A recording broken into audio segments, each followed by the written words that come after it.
Hi, it's Christina with the Sisyphean Journal. We're continuing our slog through Line 5 that I helped write when I was working at Life Dynamics in Denton, Texas in the 1990s.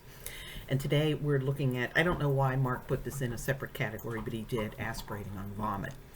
And that's not an unusual mechanism of injury. It can cause both aspiration pneumonia and respiratory arrest because of blockage of the airway resulting in brain damage. And if you've been following the series or the Real Choice blog or the YouTube channel, you've encountered the deaths of Dawn Ravenel and Tanisha Wesson, who each began choking on her own vomit during an abortion and ended up dead as a result. And then we have the two cases that Mark included in Line 5. And we have Gail Mazo, who was 27 when she went to Mount Sinai in New York for an abortion of July in 1978. She'd sought the abortion because she had ulcerative colitis.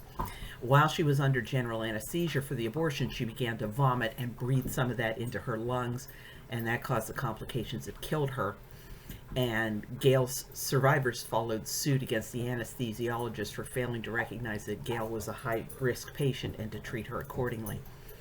And then the other death was 18-year-old Erna Fisher, who went to Dr. Dennis Miller in Kansas City, Kansas on March 15, 1988.